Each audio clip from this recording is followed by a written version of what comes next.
Hi, I'm Heather Vacek, the Academic Dean here at Pittsburgh Theological Seminary, and I'm here this week with Dr. Scott Hagley, who is Assistant Professor of Missiology, and Dr. Hagley also works closely with the seminary's World Mission Initiative and Church Planting Initiative. Scott, it's great to have you here for Coffee with the Dean on this fifth week of Lent. Thank you. It's good to be here. It's my first time on Between Two Ferns. Between Two Ferns and the Seminary Seal. It's good to be here.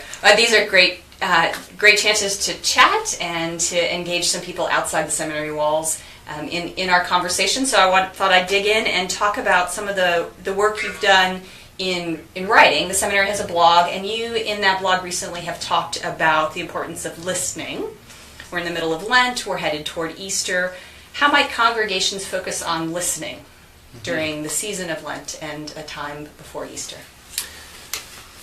Yeah, Lent is, it's a time of intensified spiritual practice where we are typically during Lent stripping away certain elements of our lives, whether it's fasting or intensified spiritual practice or things like that. We're allowing space in our lives to hear from God in perhaps new ways, perhaps recovering old practices. So there's an element to the practice of Lent that is about learning to listen to God or creating space in our lives to listen to God. But usually when I talk with congregations about listening, I'm not only talking about spiritual practices, but about how these spiritual practices prepare us, equip us, enable us to also learn how to listen to one another and to listen to our neighbors. And I really don't see these as opposed to each other, but as interrelated.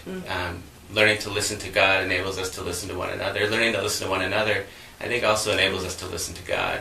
And so in terms of practices during Lent, besides the creating space in our lives for listening, I might encourage a congregation to create opportunity for simple storytelling throughout the time of Lent. So a question like, tell a story, maybe during worship or during a small group gathering or on a church website or whatever.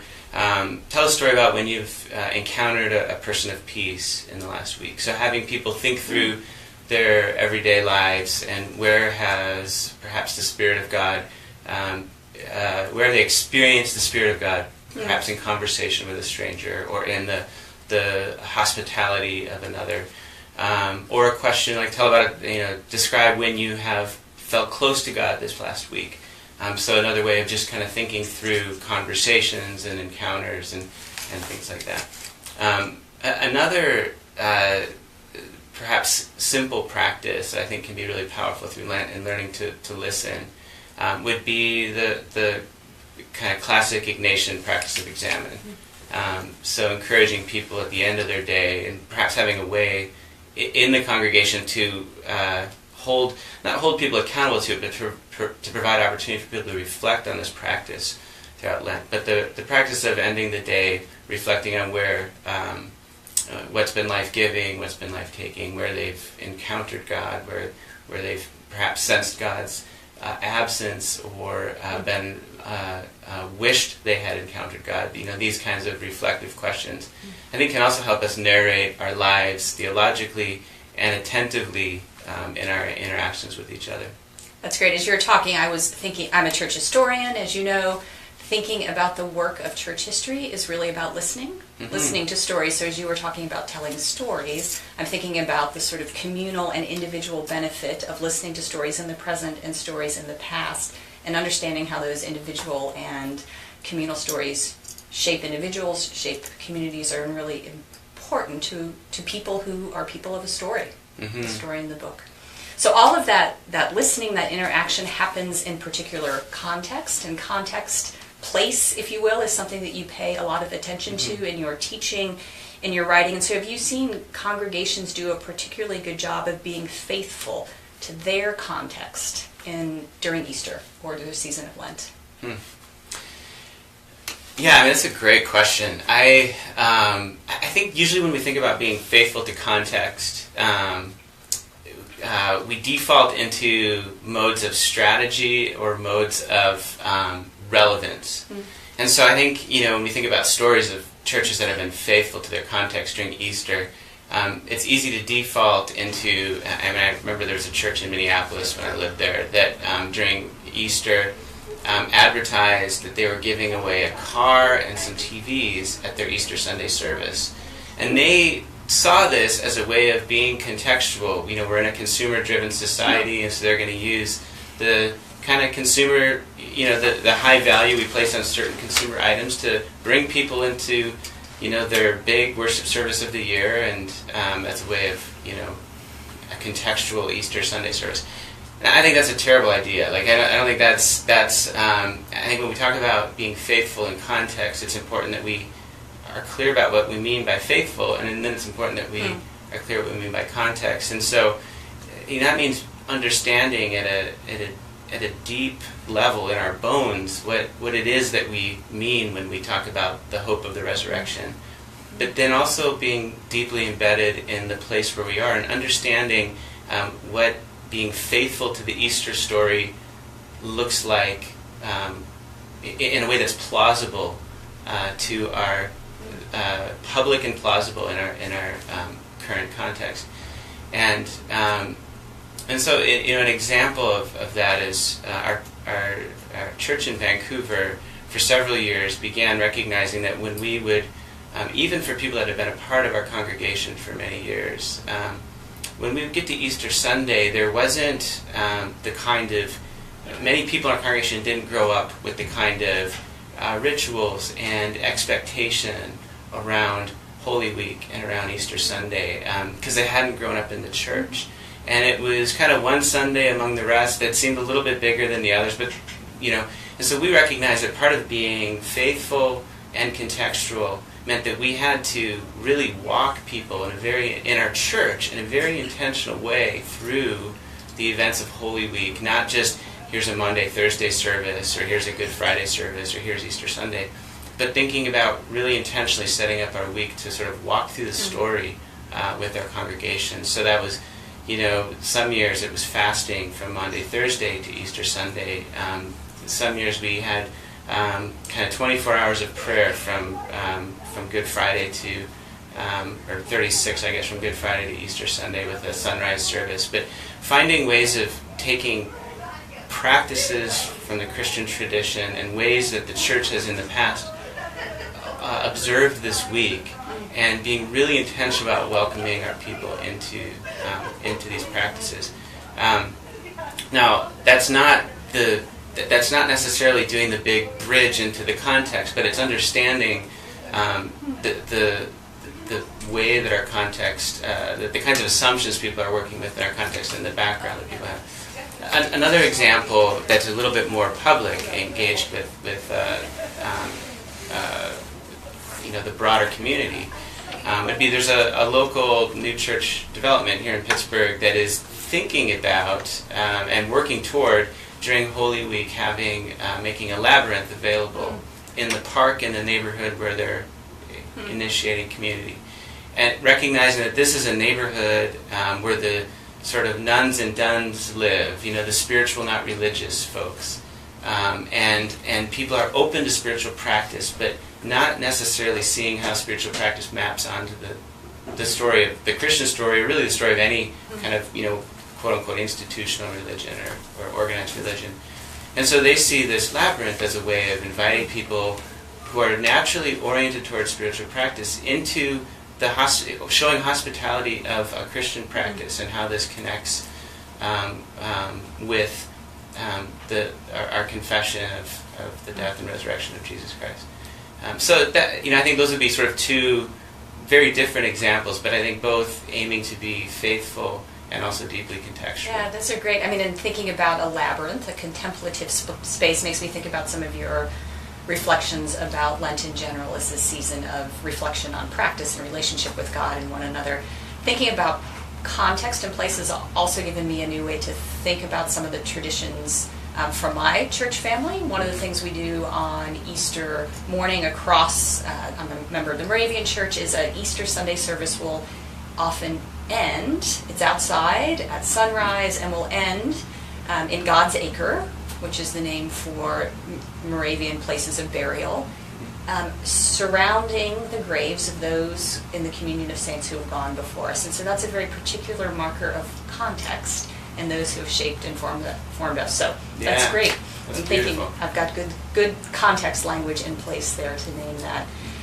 Well, Lent and Holy Week can be a tough time for clergy. You've named a bunch of activities, and you've spent a lot of time in your work equipping seminarians, your work with local church planters, both here and in Canada. Do you have advice for clergy who this is an important church season? Often clergy name this as their favorite liturgical season, but it also takes some work. So any advice for clergy as they navigate this time?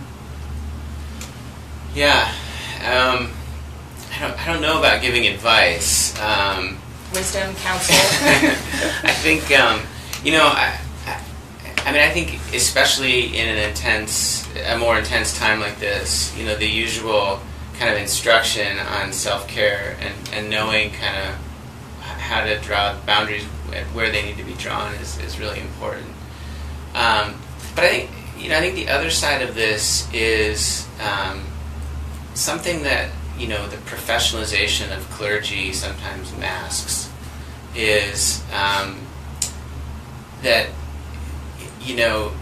this isn't the practice of the faith is not our job, and especially in a week like Holy Week and in a time like Lent,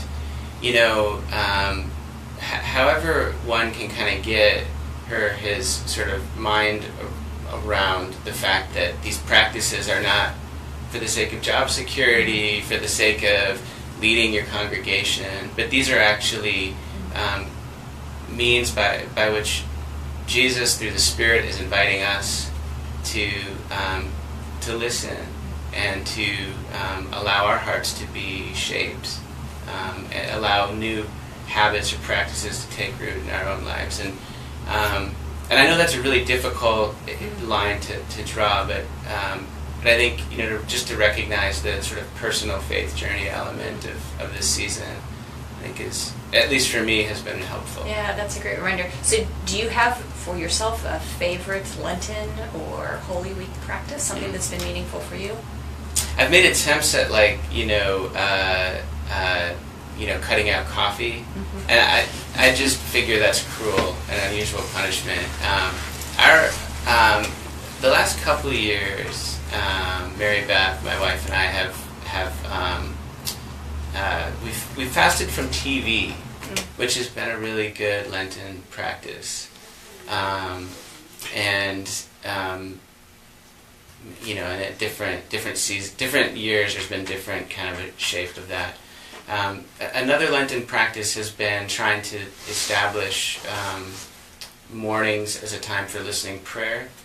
And I think a favorite for me that a faith community that I'm not a part of anymore, but from years past, was that we would, during Holy Week, we would do, I mentioned this earlier, 36 hours of prayer.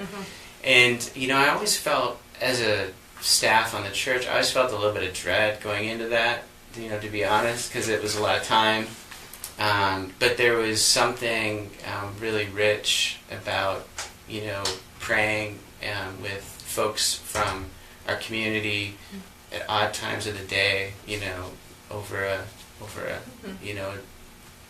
day and a half, and I just felt like that equipped. It just set aside the season in a way that that was meaningful. So. Nice. Well, each week in Coffee with the Dean, we look at the assigned lectionary text for the week, and one of the texts this week is from Ezekiel. The part of Ezekiel that's talking about the dry bones. So do you have a sense of how that passage might be meaningful in our current context? Yeah. Well, I've told this to other Presbyterian groups that I've talked to. My sense is in the Presbyterian Church, and really in mainline churches in this region in particular, the days of, hey, if we just kind of keep at it a little bit longer, things will turn around, really seem to be over and done, and there's this recognition of numerical decline that seems irreversible, of losing buildings, of losing a sense of a priority of place, more broadly, culturally. And within that loss, there's this kind of cry that sounds a little bit like only God can help us now, which actually I think gives me a lot of hope.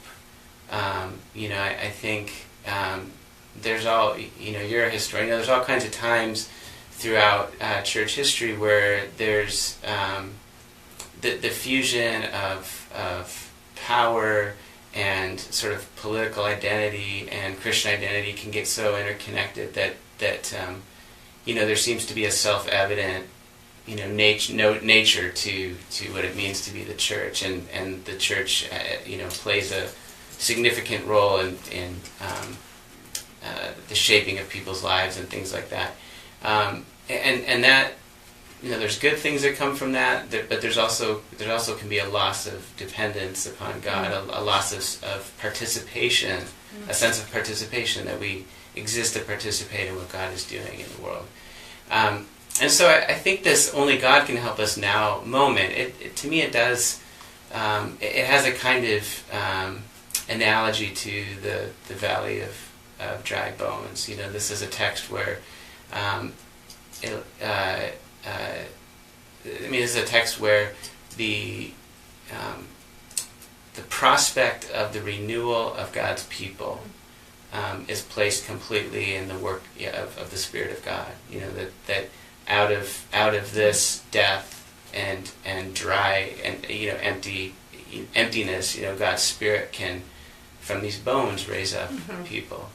And I think I wouldn't say as the church we're in this valley. We're not dead yet, but there is this